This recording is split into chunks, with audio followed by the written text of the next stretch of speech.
bicara tentang pemilihan legislatif itu, walaupun di dalam petitum permohonan saya kedua jenis pemilihan umum itu sebenarnya 4 jenis pemilihan umum ya, pemilihan umum untuk DPR, untuk DPD, Presiden Wakil Presiden dan untuk DPRD itu harus disatukan.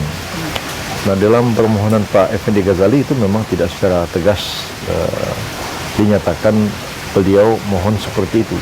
Begitu juga di dalam putusan dari Mahkamah Konstitusi, yang ada itu hanya di dalam pertimbangan hukum dan kemudian juga di dalam pendapat Mahkamah. Mahkamah mengatakan bahwa yang benar dan konstitusional pemilihan umum itu keseluruhnya 4 jenis pemilihan umum itu disatukan. Tapi di dalam putusannya, di dalam diktumnya itu hanya mengatakan bahwa pasal-pasal yang dimohon oleh Pak Effendi Ghazali kecuali pasal 9 itu dinyatakan bertentangan dengan UUD 45 dan kemudian menyatakan tidak mempunyai kekuatan hukum mengikat dan ya baru dinyatakan bahwa itu baru berlaku dalam pemilu tahun 2019 dan sesudahnya. Nah, jadi saya sudah mentelaah putusannya Pak Effendi Ghazali itu, akhirnya saya berkesimpulan bahwa saya tetap akan melanjutkan permohonan saya. Di samping ada hal-hal yang memang belum tegas dalam permohonan Pak Effendi Ghazali, tapi juga terkait dengan pasal 9 yang tidak dikabulkan oleh Mahkamah Konstitusi dalam permohonan Pak Effendi Ghazali. Dan saya melihat bahwa tidak dikabulkannya permohonan atas pasal 9 itu kontradiktif dengan pertimbangan hukum maupun pendapat dari Mahkamah Konstitusi sendiri. Jadi intinya begini, pasal 9 itu kan mengatakan bahwa partai politik atau gabungan partai politik itu mencalonkan pasangan presiden dan wakil presiden dalam waktu seminggu sesudah diumumkan hasil pemilihan umum anggota DPR. Dan partai politik atau gabungan partai politik itu harus mencapai angka 20% kursi di DPR atau 25% suara sah secara nasional.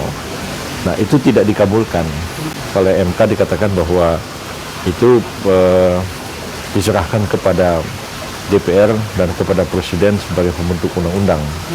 Jadi akibat itu maka MK mengatakan ini baru berlaku tahun 2019 ya, karena putusan MK yang berhenti hanya menyatakan bahwa pasal-pasal dari Undang-Undang Pilpres itu bertentangan dengan UUD 45 dan menyatakan itu tidak punya kekuatan hukum mengikat.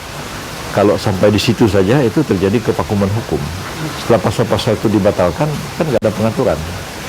Nah, tapi MK mengatakan oke, masih bisa dipakai sampai 2019. Nah, karena itu saya berpendapat bahwa hal-hal yang kontradiksi seperti itu harus dihilangkan ya. Jadi kalau pasal 9 tidak dikabulkan tapi MK berpendapat pemilu harus disatukan, itu kan kontradiksi. Bagaimana partai itu tahu atau gabungan partai tahu jumlahnya 20%, sementara pemilu presiden dan pemilu DPR dilakukan bersamaan, kan nggak mungkin dia tahu kan. Nah, kan belum ada hasil dari pemilu DPR. Yang kedua juga ialah bahwa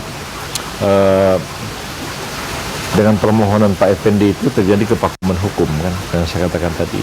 Dan saya mengajukan petitum yang berbeda dan mengajukan argumentasi yang berbeda dari Pak Effendi Ghazali, yaitu saya sama seperti Pak Effendi meminta supaya semua pasal-pasal dari Undang-Undang Pilpres yang diuji itu dinyatakan bertentangan UUD 45, kemudian tidak mempunyai kekuatan hukum mengikat. Tapi saya meminta MK menafsirkan langsung pasal 6A ayat 2 dan pasal 22E UUD 45. Nah, seperti apa tafsirannya itu saya rumuskan dalam petitum permohonan saya. Jadi intinya itu pasal 6A ayat 2 itu mengatakan bahwa presiden dan pasangan calon presiden dan wakil presiden diusulkan oleh partai politik peserta pemilihan umum sebelum pemilihan umum dilaksanakan. Jadi ada dua kata-kata yang memerlukan penafsiran.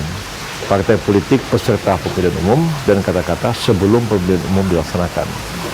Nah, saya minta MK menafsirkan begini, yang dimaksud dengan kata-kata pasangan calon presiden dan wakil presiden diusulkan oleh partai politik peserta pemilihan umum ialah bahwa yang berhak untuk mencalonkan pasangan calon presiden dan wakil presiden itu adalah partai politik peserta pemilihan umum untuk pemilihan umum tahun tertentu.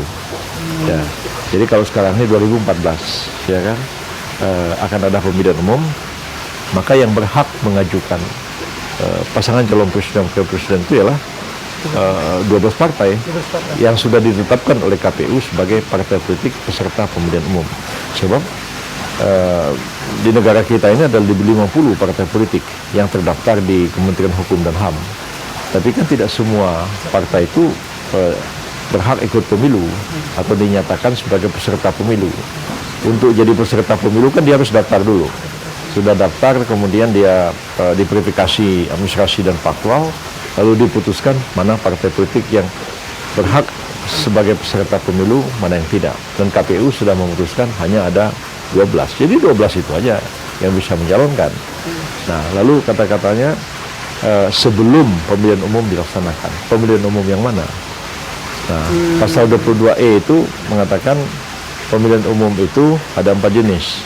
Pertama, pemilihan umum untuk memilih anggota DPR, DPD, presiden dan wakil presiden, dan kemudian DPRD. Lalu dikatakan pemilihan umum untuk memilih anggota DPR dan DPRD, pesertanya adalah partai politik. Nah, itu Anda hubungkan pasal 6A dengan pasal 22E. Tadi dikatakan partai politik peserta pemilihan umum. Ya, sekarang pasal 22E mengatakan pemilihan umum yang pesertanya partai politik adalah pemilihan umum untuk DPR dan DPRD. Artinya partai politik itu sudah harus mencalonkan pasangan calon presiden dan wakil presidennya itu sebelum pemilihan umum DPR dan DPRD. Kapan? Ya sekarang. Nah, jadi itu tidak ada dalam permohonannya Pak Effendi Ghazali.